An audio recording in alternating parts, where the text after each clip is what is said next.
تھی مگر رضا کا شیر دھاڑ رہا تھا اور یا رسول اللہ کہہ رہا تھا صلی اللہ علیہ وسلم. اللہ اللہ پکڑ لیا گیا اور اس کے بعد مناظرہ ہوا.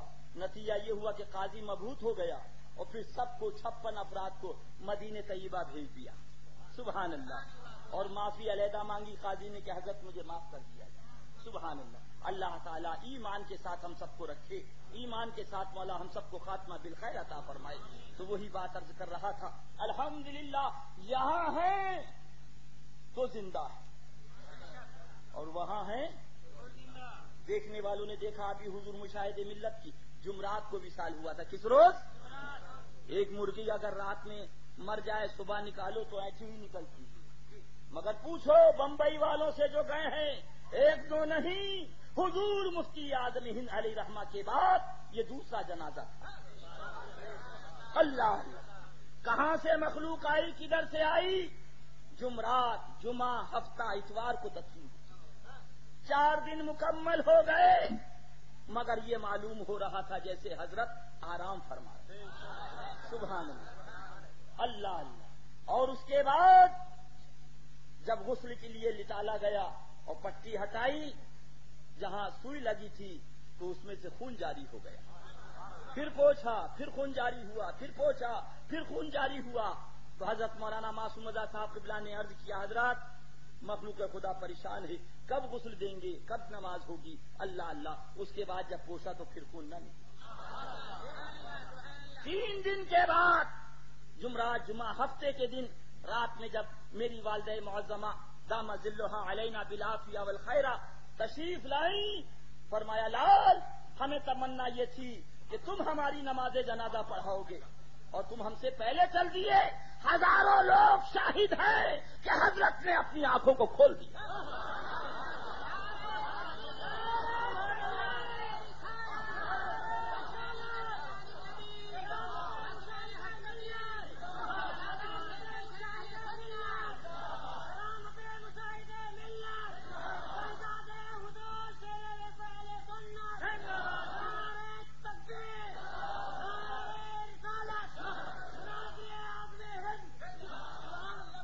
اس کے بعد میں نے کہا جاؤ دیکھو, انتقال کے بعد آنکھوں میں روشنی نہیں رہتی, آنکھیں بالکل پھیکی ہو جاتی, مگر جاؤ دیکھو حضرت نے آنکھیں بھی کھولی ہیں اور آنکھوں میں روشنی بھی موجود ہے. سبحان اللہ. آئیے ذرا جی. اللہ اللہ. سبحان اللہ. اس کے بعد جب جنازہ چلا ہے, 5.5 کوئنٹل کی وہ چارپائی تھی جس پر حضرت کا جنازہ چلا ہے اور اس میں لوہے کے پیپ پڑے ہوئے تھے, مگر یہ عالم تھا کہ وہ ایسے چل رہی تھی جیسے پانی پہ کشتی چل رہی. جو بمبئی والے گئے ہیں ان سے پوچھو. اور وہاں جب اسلامیہ کالج کے فیلڈ میں جنازہ پہنچو, نوٹ کرنے والوں نوٹ کرو, لکھنے والوں لکھو, وہ کسی پیر کا مسلک اور ہوگا کہ منبر پہ کچھ کہتا ہوگا, خلوت میں کچھ کرتا ہوگا, مگر الحمدللہ یہاں رضا کے غلام جو منبر پہ کہتے ہیں وہی کرتے ہیں. مولانا عبد المصطفیٰ صاحب رضوی شریف والے اعلان کر رہے تھے, کوئی وہابی یہاں نہ آئے, کوئی دیوبندی یہاں نہ آئے, کوئی رافضی یہاں نہ آئے, ہرگز نماز جنازہ یا جنازے میں شریک ہونے کی اجازت نہیں. لاؤڈ اسپیکر پہ اعلان ہو رہا تھا. وہ رفیق ایک شخص ہیں آل رسول سید, اللہ اللہ, تو وہ کچھ بدعقیدہ ہو گئے تھے, وہابیوں سے کافی تعلق تھا, تو ان سے پوچھا تم سن نہیں رہے, لاؤڈ اسپیکر پہ کیا اعلان ہو رہا؟ حضرت چفشا میاں علی رحمہ کے آستانے کے برابر ان کا مکان, سن نہیں رہے کیا اعلان ہو رہا ہے کہ کوئی وہابی نہ آئے, کوئی دیوبندی نہ آئے. اللہ اللہ. تو وہ شخص کہتے ہیں سنو میں باطل پہ تھا, یہ جنازہ والا حق پر, اب پڑھتا ہوں لا الہ الا اللہ محمد رسول اللہ. اللہ زندہ ہو جاتے ہیں جو مرتے ہیں حق کے نام پر. اللہ اللہ. موت کو کس نے مسیحا کر دیا. یہ بمبئی والے گواہ ہیں. فرمایا فقیر اب کبھی بمبئی نہیں آئے گا, فقیر اب کبھی بمبئی نہ آئے گا. اللہ اللہ. اور اس کے بعد جب اسٹیشن پر زیادہ اصرار کیا کہ حضرت رک جائیے, تو برملا حضرت نے فرمایا تم یہ چاہتے ہو کیا میرا مزار بمبئی میں بنے؟ اللہ اللہ. یہ جملہ کہا تو وہ لوگ خاموش ہو گئے. وہ ذات پاک سبحان اللہ بڑے غور سے سن رہا تھا زمانہ, تم ہی سو گئے داستاں. اللہ اللہ اللہ. اور ان کے یہاں پہنچنے کے بعد کہنا چاہیے سلیم کے ہاں اور اس کے بعد شمشاد کے ہاں دعوت تھی افطار کی. عورتوں کی عادت ہوتی ہے جھانک کر دیکھ لیں ذرا سا پیر صاحب کی نظر پڑ جائے اللہ اللہ دیکھ لیں ورنہ ہم میدان محشر میں کیسے پہچانیں گے اللہ اللہ. تو ان کے یہاں کی نوکرانی دیکھ رہی تھی اللہ غیر مسلمات. او چلو چلی والو سنو لاؤ ایسا چہرہ لاؤ. وہ جب دیکھنے لگی تو نوکرانی نے بھی جھانک کے دیکھا. حضرت ادھر آئے پیچھے سے وہ آئی اور آنے کے بعد کہا حضرت دین آپ کا حق مسلک آپ کا حق رسول آپ کا حق مذہب آپ کا حق مجھے پڑھا دے. فرمایا پہلے لا الہ الا اللہ محمد رسول اللہ.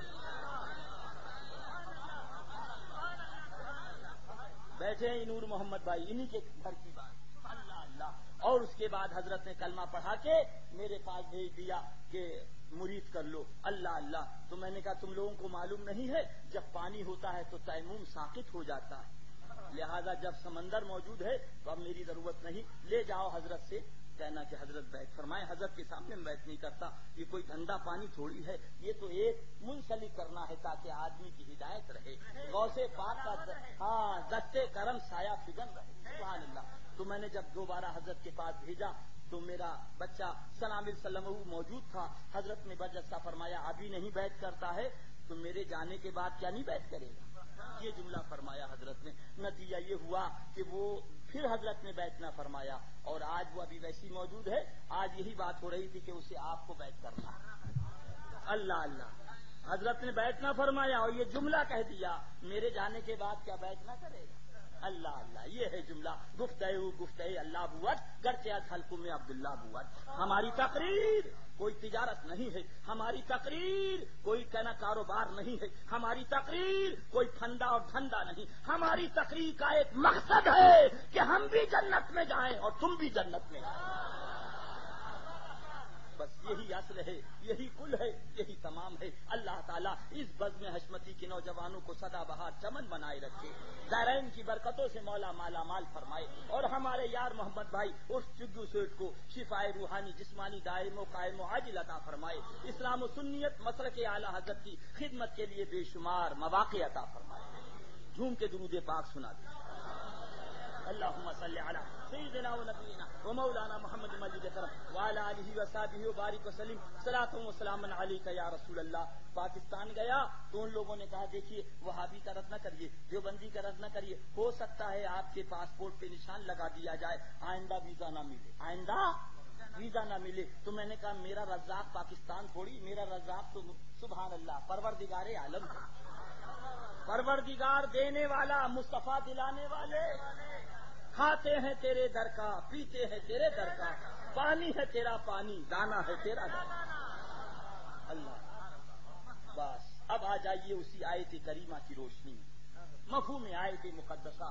ابو بکر بھائی ذرا سی توجہ چاہیں گے. ہاں ماشاء اللہ سے آپ بھی سدا بہار چمن نہ ساون میں ہرے نہ بھادوں میں سوکھے.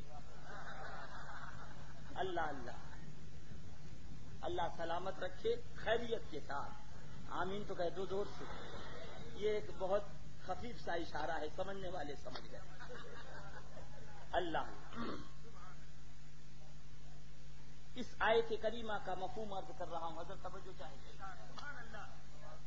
بے شک اللہ اور اس کے فرشتے بے شک اللہ اور اس کے فرشتے درود و سلام پڑھتے ہیں غیب بتانے والے نبی پر. اے ایمان والو تم بھی درود و سلام پڑھو جیسے پڑھنے کا حق ہے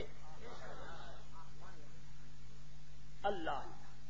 ابھی آئے محترم شاعر اہل سنت جناب شفیق بدر صاحب جمری تلیہ انہوں نے عرض کیا درود شریف پڑھیے. کیا کہا آپ نے کیا پڑھا اللہم صلی اے اللہ تو درود پڑھ.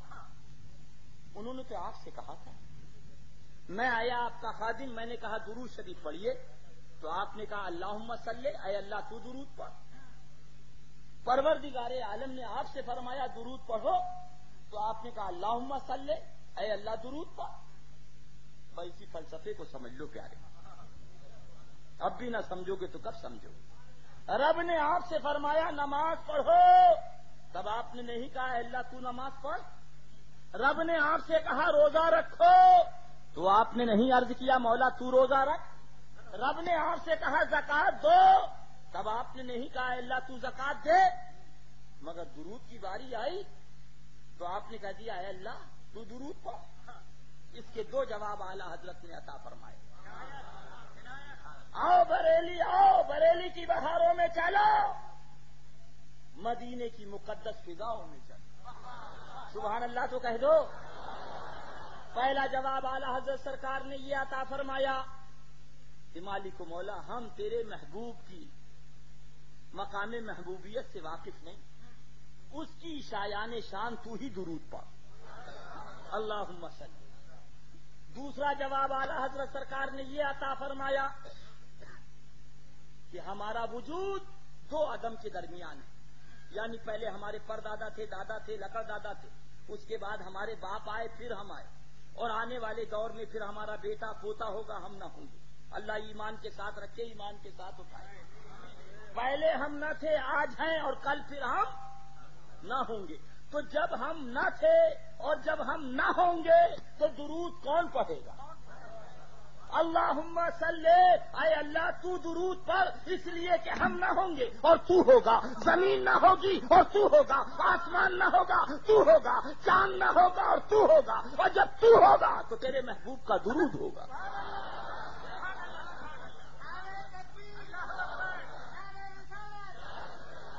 اللہ ابھی ہم آئے، اب ذرا ذہن لگاؤ، اور آنے کے بعد ہم نے کہا السلام علیکم، کیا کہا؟ زور سے بولیے۔ ہاں، تو ہمارے محترم ابو بکر سیٹھ نے کہا وعلیکم السلام، کیا کہا؟ ہم آئے، ہم نے کہا السلام علیکم۔ ہمارے مولانا فاروق صاحب نے کہا وعلیکم السلام، کیا کہا؟ ہم آئے، ہم نے کہا السلام علیکم۔ ہمارے حاجی احمد عمر ڈوسا صاحب نے کہا وعلیکم السلام، کیا کہا؟ ہم آئے، ہم نے کہا السلام علیکم۔ حضرت مولانا صادق صاحب نے کہا، آپ نے دیکھا ادریس رضا نے سلام کیا، شفیق بدر صاحب نے سلام کا جواب دیا، آپ نے دیکھا ادریس رضا نے سلام کیا، ابو بکر صاحب نے سلام کا جواب دیا، ادریس رضا نے سلام کیا، مولانا فاروق صاحب نے سلام کا، فوراً آپ سمجھ گئے کوئی انبن نہیں ہے، کوئی جھگڑا نہیں ہے، کوئی لڑائی نہیں ہے، کوئی اختلاف نہیں۔ بولو بات صحیح ہے یا نہیں؟ مگر جیسے ہی ہم نیچے اترے، ہمارے یار محمد سیٹھ نے بازو تھاما، کہا بعد میں قرہ سے جائیے گا، عبدالصمد بھائی میں اور عبدالشکور بھائی میں سلام بند ہے۔ کیا کہا؟ زور سے بولو۔ سلام ایک جملہ کہا، مگر ہمارے ذہن میں فوراً بات آ گئی، جھگڑا اتنا ہو گیا، لڑائی اتنی ہو گئی، اختلاف اتنا ہو گیا، دوری اتنی ہو گئی کہ سلام بند ہو گیا۔ اے کلہ کا بھولا نوجوان، اے بمبئی کا بھولا نوجوان، اے خواجہ کا دیوانہ مسلمان، اے غوث پاک کا چاہنے والا مسلمان، اب بھی نہ سمجھے گا تو کب سمجھے گا؟ تم نے سلام بند پڑھ کر بتا دیا یا رسول اللہ، نہ کل آپ سے انبن ہوئی تھی، نہ آج آپ سے انبن ہوئی ہے۔ انہوں نے سلام پر پہرا بٹھا کر سلام کو بند کر کے بتا دیا کہ نبی سے جھگڑا ہو گیا ہے، نبی سے لڑائی ہو گئی ہے، نبی سے اختلاف ہو گیا ہے۔